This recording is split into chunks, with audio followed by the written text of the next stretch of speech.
Fala pessoal, tudo bem com vocês? Espero que vocês estejam bem. E hoje a gente vai prever questões do Enem. Espero que vocês estejam bem vendo questões do Enem. A gente vai prever 4 questões, duas de matemática, 2 de física, que vão cair no seu Enem, e aí no final você consegue me dizer se você está identificando de onde que eu tirei essas questões. Vou te dar uma dica, não é das provas do Enem do ano anterior que você fez. Primeira questão, uma questão de... vamos dizer matemática. Um equipamento monitora o volume de água que passa por uma tubulação em um período de tempo. Um técnico rascunhou 5 possibilidades da unidade de medida para a grandeza que esse equipamento monitora. Nas imagens, cm significa centímetro e s significa segundo. O rascunho que expressa corretamente uma unidade de medida para a grandeza que esse equipamento monitora é o. Então, primeiro de tudo, falou que o equipamento ele monitora o volume de água que passa em uma unidade de tempo. Então é volume por tempo, volume dividido por tempo.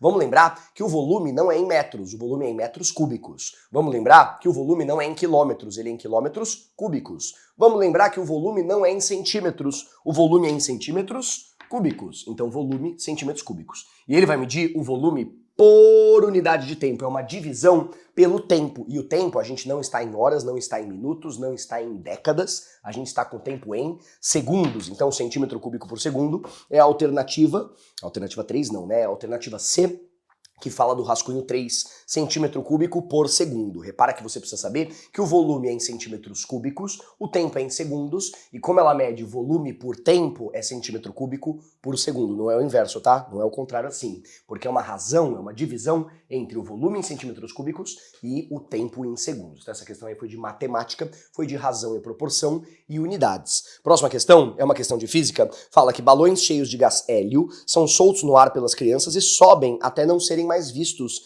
em poucos minutos. Durante a subida, o gás no interior do balão sofre um aumento de o quê? Volume, pressão, densidade, temperatura ou massa molar? E eu preciso que você lembre que isso é uma equação, é uma questão de gases. Preciso que você lembre da equação dos gases. Você lembra qual é a equação dos gases? É o PV igual a nRT.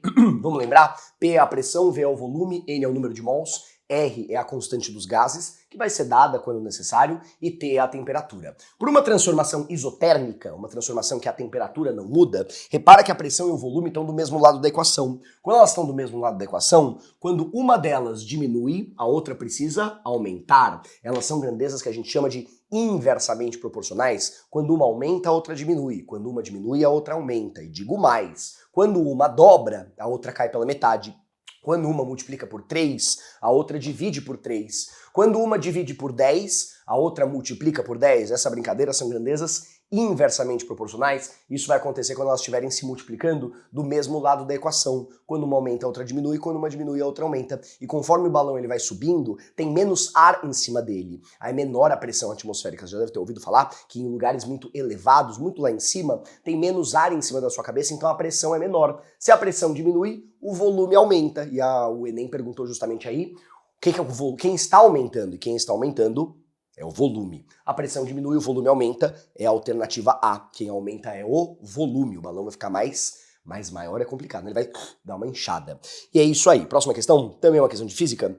Fala que lâmpadas incandescentes são constituídas de um filamento de tungstênio dentro de um bulbo de vidro com um gás a baixa pressão. Essas lâmpadas podem apresentar diferentes potências quando submetidas à mesma tensão elétrica. Um estudante precisa selecionar uma lâmpada que forneça o maior brilho. Por isso, deverá selecionar aquela que possui o filamento o quê? O filamento mais curto, mais longo, mais grosso, mais o quê? Precisa ser maior, menor. Por que isso acontece? Repara que ele falou de potência e ele falou de tensão elétrica, ele falou de potência e de tensão elétrica. Você lembra qual que é a fórmula que relaciona a potência com a tensão elétrica? Isso é um problema de eletricidade. Aí tem aquelas duas fórmulas, uma é o Uri e a outra é o Pio. E aí você lembra que quando você mistura o Uri com o Pio, o que acontece? Aparece uma fórmula muito louca, que é essa aqui, que a gente fala que como é?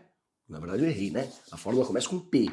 P é igual a U ao quadrado sobre R. Talvez você esteja meio que não reconhecendo essa equação. Isso aqui é uma junção das duas equações da eletricidade. Você lembra que tem uma equação da eletricidade que fala para você que U é igual a R vezes I, e tem uma outra que fala que P é igual a I vezes U. Aí se você pegar e juntar essas duas equações, se você isola aqui a corrente elétrica, vai ficar U sobre R é igual a P sobre U, aí o U passa para o outro lado, vai ficar U quadrado sobre R. Repara que aqui ele quer que a lâmpada brilhe bastante. Então ele quer que a potência aumente, ele quer que a potência fique grande. Quando ele fala que a lâmpada vai brilhar muito, é porque a potência é grande. Quando ele fala que a lâmpada vai brilhar pouco, é porque a potência é pequena. E aí vamos relacionar aqui com a resistência, porque é um problema de resistência ali da lâmpada de tungstênio, do filamento de tungstênio. Repara que a resistência aqui, ela tá embaixo, ela tá dividindo, ela não tá em cima multiplicando, ela tá embaixo dividindo. Então para a potência ser maior, a resistência tem que ser menor. Quanto menos gente você tem para dividir a pizza,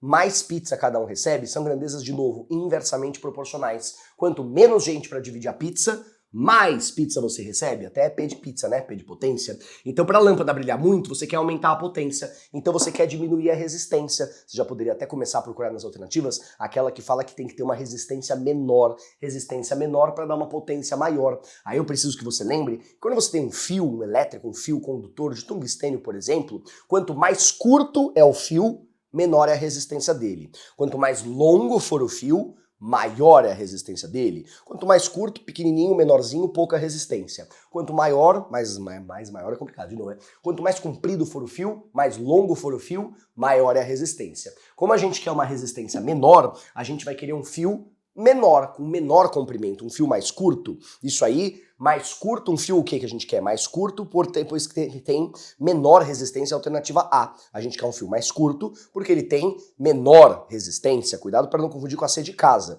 que fala que ele é mais curto porque ele vai ter menor resistividade. A resistividade não tem nada a ver com isso agora. Resistividade é a resistividade do tungstênio, do ferro, do ar. Cada material tem a sua resistividade. Aqui a gente só está interessado no comprimento do fio. Então a gente vai ficar aí com mais curto para ter uma resistência menor.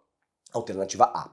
E a última questão é uma questão de matemática. Um professor de matemática desenvolveu uma atividade educacional relacionada aos Jogos Olímpicos e confeccionou uma maquete que representa uma piscina nas dimensões olímpicas. Admitiu que a piscina olímpica deve ter capacidade mínima de 2.500.000 litros e construiu sua maquete referente a esse valor mínimo na forma de um paralelepípedo reto retângulo com dimensões internas de 2, 25 e 50 centímetros, cujo volume é 2.500 centímetros cúbicos. Considere que 1 litro é a mesma coisa que 10 ao cubo, centímetros cúbicos, e ele quer saber qual é a escala da maquete. Então esse exercício, ele tem várias coisas. Primeiro eu preciso que você lembre que um tijolo, um paralelepípedo reto retângulo, o volume dele você faz lado vezes lado vezes lado, A vezes B vezes C, comprimento vezes largura vezes altura. Uma outra coisa, eu preciso que você lembre como é que transforma uma unidade. Embora esse exercício tenha te dado que 1 litro é a mesma coisa que 10 ao cubo, centímetros cúbicos, isso é uma coisa que no dia do Enem, de verdade, eu preciso que você saiba decorado. Como é que passa centímetro cúbico para litro, para metro cúbico. E a grande sacanagem desse exercício é que a maquete está em escala, né? Quando você fala que a escala é de 1 para 10, o que isso significa? Que o que na maquete for 1, na vida real vai ser 10. Quando você fala que a maquete está numa escala de 1 para 100, o que na maquete for 1, na vida real vai ser 100. Só que repara que aí é um problema de volume. Então o volume não é em metros, ele é em metros cúbicos. O volume não é em centímetros, ele é em centímetros cúbicos. Então o que a escala fizer, por exemplo, 1 para 10, 1 para 100, 1 para não sei o quê, o volume vai sofrer ao cubo. Então se a escala for, por exemplo, de 1 para 10, o volume não vai ficar 1 para 10, o volume vai ficar 1 para 1000. Por que 1000? Porque é 10 ao cubo.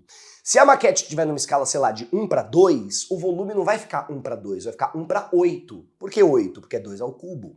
Se for uma maquete na escala de 1 para 3, o volume não vai ficar 1 para 3, vai ficar 1 para 27, que é 3 ao cubo. Então tem essa brincadeira aí. Eu sei que você se interessou muito por essa questão. Eu falo, professor, não resolve essa questão. Não resolve, porque eu quero parar o vídeo agora, eu quero eu resolver tudo sozinho. E depois eu quero ver você resolvendo para ver se você acertou. Então o que a gente vai fazer? A gente vai terminar esse vídeo. Adeus, até mais. Você vai tentar resolver essa questão. Eu vou colocar aqui no izinho a resolução dessa questão. Tem essa questão, eu vou colocar a resolução. E para você que ficou até o final, essas questões não caíram no Enem que você prestou. Essas questões caíram no PPL, na segunda aplicação do Enem, do ano passado. E aí o Enem desse ano vai pegar as questões do PPL do ano passado e vai readaptar para cair no seu Enem esse ano. Então eu espero que você tenha gostado. A gente se vê na próxima. Tchau, tchau. Até mais.